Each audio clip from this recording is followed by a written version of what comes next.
Hey y'all, it's Leah from the Oppenheimer Ranch Project. As you can see, I am in a very different environment than normal. I have been in Philadelphia for about 2 weeks, and I have been getting my house here ready for listing. It is time, which is why it is so empty, which is strange for me. I haven't seen it this empty in 14 years.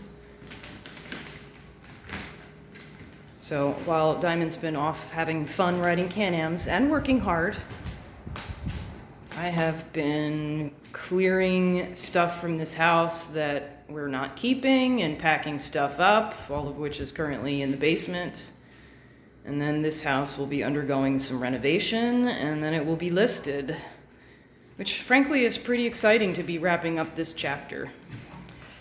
However, the real reason I'm making this video is because lots of people have asked about what they can do when they live in a small space or in a city, especially in preparation for the Grand Solar Minimum and other potential catastrophes in our future. And frankly, I really cannot not recommend living in a city enough. Really not a great idea. When shit hits the fan, you're not going to be able to get out. You're going to be dealing with a lot of people all on top of each other, all of whom are unprepared, and in all likelihood they will be fighting with each other, and it will be a mess. I know when we were still here, I was really prepared to shelter in place if necessary for a temporary period of time. But in the long run would plan to get out. But part of my point here is you can grow a tremendous amount of food in a very small space. This whole lot, including the house, is a measly 0.05 acres.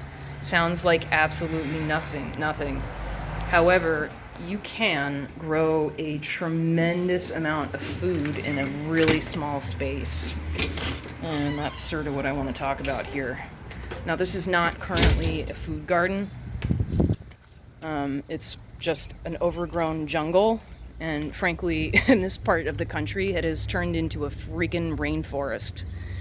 I mean, this button bush right here, it's supposed to be a bush, and it has taken off into a tree. It's just gotten wetter and wetter and wetter here. Frankly, it's been a disgusting couple of weeks weather-wise. It's just really hot in the 90s, super humid. Fortunately, it just rained, so for the first time in about a week at least, it's really bearable. This oak leaf hydrangea is just totally taken off. But when we were still here, we had this whole garden completely packed with food. I mean, it's a little hard to tell because of the incline, but as you can see, it's really a pretty small garden. There are some food remnants in here. This is fennel right here, which is just really taken off, and it smells incredible. There's lemon balm here, which is great for anxiety, insomnia, and nausea. There's all kinds of mints growing wild, and lemon balm is in the mint family, so it acts like a weed, which is great. There's never any shortage. The rest of what's in here is mostly just decorative hostas. This dogwood that my ex-husband and I planted probably about 14 years ago. It's really doing quite nicely. It's like a jungle here. So some of you may remember we did a series of 4 interviews with Anita Bailey, and we talked extensively about the idea of getting out of a city if you're in a smaller environment, and I really can't recommend that enough. However, if you're kind of stuck right now and you're trying to figure out what your next move is, you really can feed yourself. You can feed your family with just a really tiny plot, and you can do quite well with it.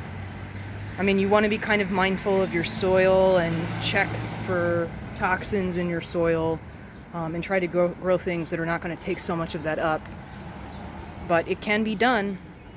You can use vertical growing, lots of pots. If you have a deck, I have a deck out the back, so that was another way to grow a bunch of food in pots.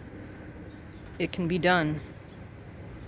In any case, I'm getting ready to say goodbye to this place, and it's a little bit sad, to be honest, even though I haven't been here for 4 years.